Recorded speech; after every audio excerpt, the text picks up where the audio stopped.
Your team has an AI assistant, and your job is to make it use your systems.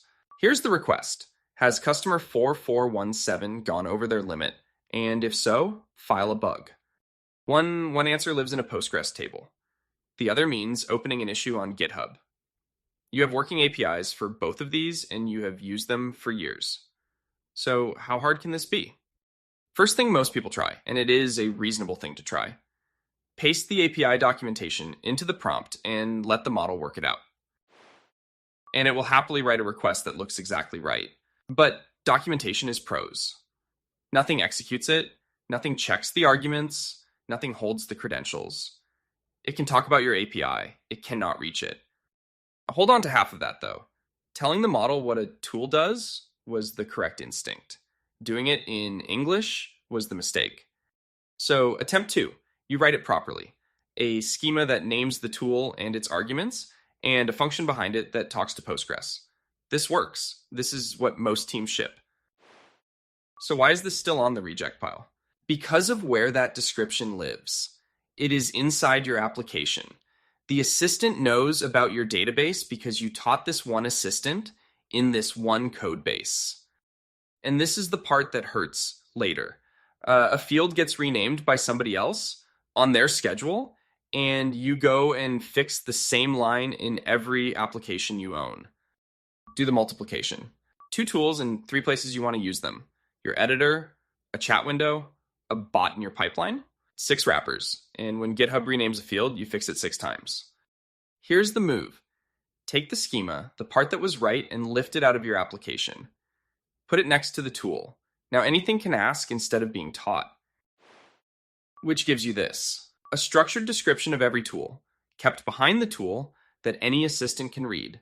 That idea has a name. It is the Model Context Protocol, MCP.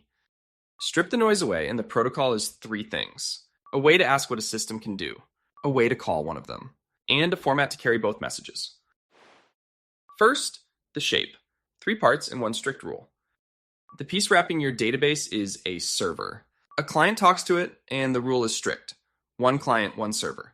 And the host is the app you use. It decides what is allowed. Second, asking a server what it can do for you. Your editor asks the server what it has, and the server answers with a list it generated itself.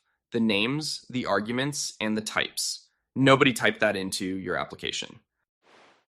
That is the asking half, and it is the half that removes the maintenance. When GitHub adds a field, the server's answer changes, and every assistant sees it at once.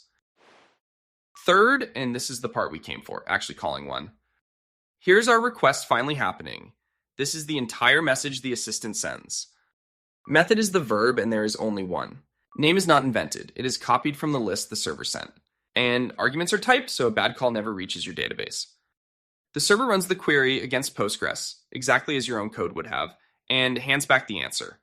128% of the plan limit. Our customer is over. Now the second half, file the bug. This one writes, so the host asks you first. You approve, the issue is created, and our request is finished. Fourth, and this changed 2 days before I made this. Until this revision, a client opened a connection and shook hands before it could do anything. That is gone. The protocol is stateless now. Each request now carries its own version and capabilities in a field called _meta. So a server can sit behind a load balancer like any ordinary web service. The messages are the same either way. A server can be a program on your own machine, over a pipe, or a service elsewhere, over ordinary HTTP, same protocol. And last, it was never only about tools. Tools are things a server can do.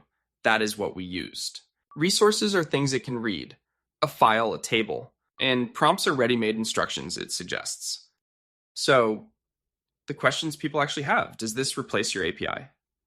No, behind that server is the same endpoint you already had. Nothing was thrown away. Second question, and here is the honest answer, rather than the exciting one. 1 assistant, 1 tool you own? Then yes it is. Write the wrapper and move on. It starts paying the moment that number stops being 1.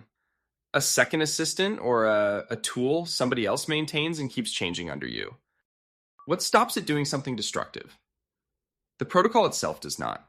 The host does, and that is deliberate.